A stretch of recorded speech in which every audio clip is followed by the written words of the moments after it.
O câncer de pulmão é o tipo de câncer que mais mata no mundo.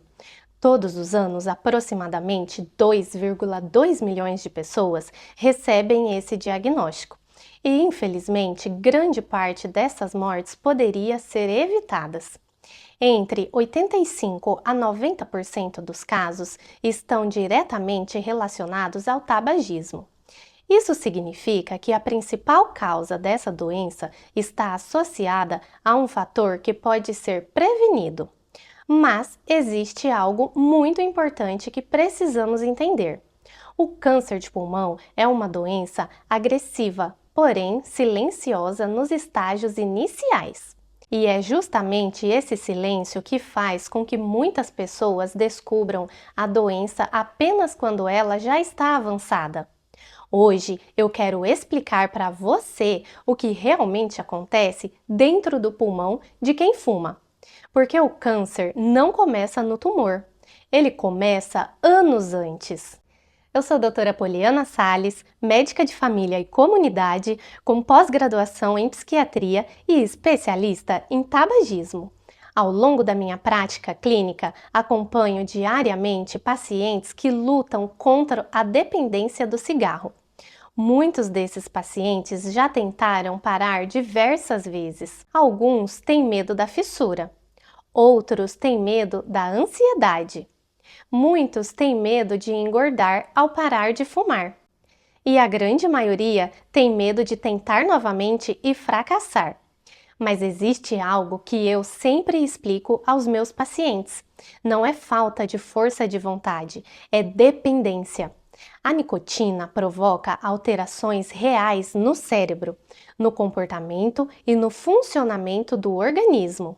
E entender essa dependência é um passo fundamental para vencer o tabagismo.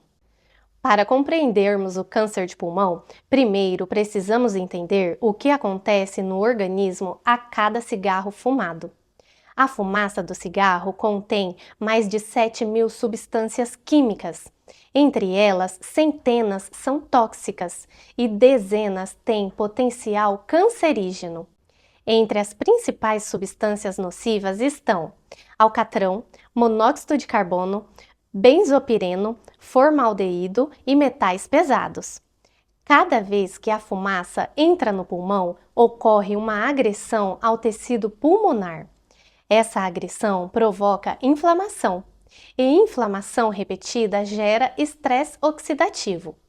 O estresse oxidativo provoca danos ao DNA das células. Esse processo ocorre de forma progressiva e acumulativa. O problema não é um cigarro isolado, o problema é a repetição diária.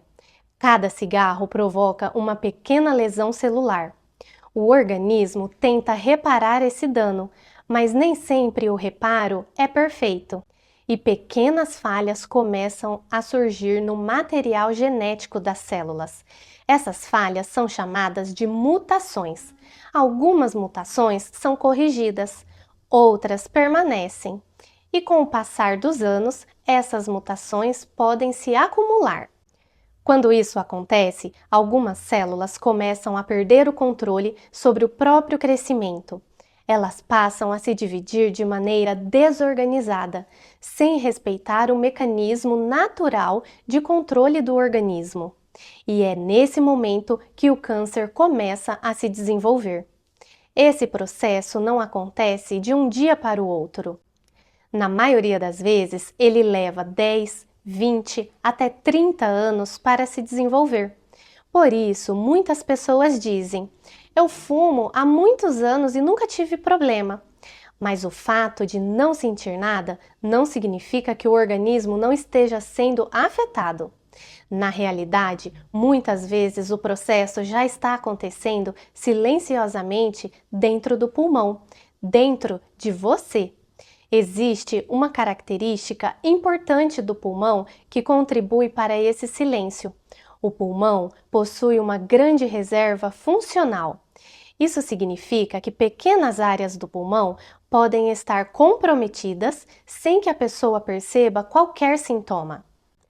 Por isso, nos estágios iniciais da doença, é comum que o paciente não sinta absolutamente nada. E é justamente aí que mora o perigo. Quando os sintomas aparecem, muitas vezes a doença já está em um estágio mais avançado. Agora, vamos falar sobre os sinais de alerta. Alguns sintomas precisam sempre ser investigados. Entre os principais estão tosse persistente por mais de 3 semanas, principalmente quando essa tosse não melhora com tratamentos comuns.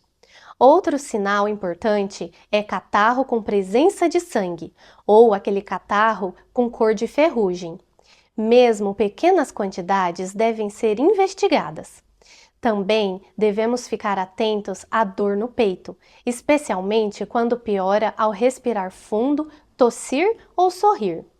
Outro sintoma frequente é a falta de ar.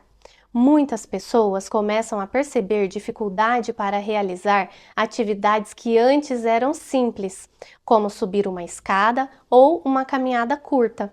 Nos estágios mais avançados da doença podem surgir outros sintomas, entre eles dor óssea, dor de cabeça persistente, fraqueza intensa, inchaço no rosto ou no pescoço. Esses sintomas podem indicar que a doença já se espalhou para outras regiões do organismo. Outro aspecto extremamente importante é o fumo passivo.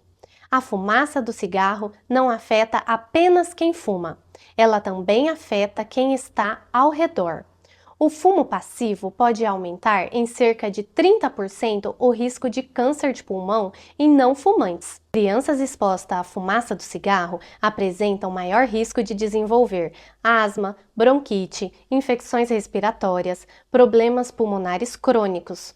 Por isso, quando falamos de tabagismo, estamos falando de um problema de saúde que impacta não apenas o fumante, mas também toda a família. Existe ainda um dado muito importante sobre o início do tabagismo. Cerca de 80% a 90% das pessoas que começam a fumar antes dos 18 anos de idade desenvolvem dependência.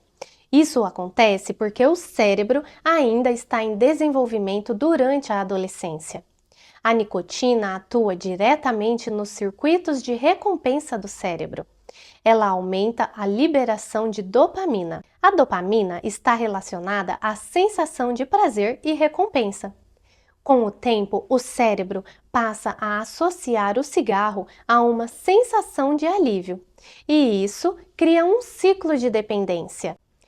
Por isso, parar de fumar não é simplesmente uma questão de decisão. Existe um componente químico, comportamental e emocional envolvido. E é exatamente por isso que muitos fumantes precisam de acompanhamento estruturado para conseguir parar. Agora vem uma informação muito importante. Quando uma pessoa para de fumar, o organismo começa a se recuperar. Em poucas horas, os níveis de monóxido de carbono no sangue começam a cair. Em poucos dias, a respiração começa a melhorar. Com o passar do tempo, a inflamação pulmonar reduz. O risco de várias doenças começa a diminuir. Nunca é tarde parar de fumar, independentemente de quantos anos a pessoa tenha fumado. Eu sempre reforço algo muito importante para os meus pacientes. Fumar e não conseguir parar sozinho não é fraqueza, é dependência, e dependência tem tratamento. Foi por isso que eu desenvolvi um método chamado RE60. Respire, renove, recomece.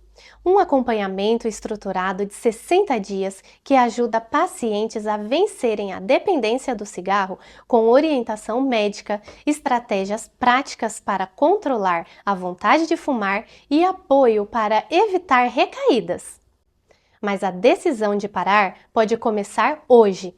Se essa aula foi útil para você, compartilhe com alguém que precisa ouvir essas informações. E lembre-se, não é fraqueza, é dependência, e dependência tem tratamento. Até a próxima aula, pessoal!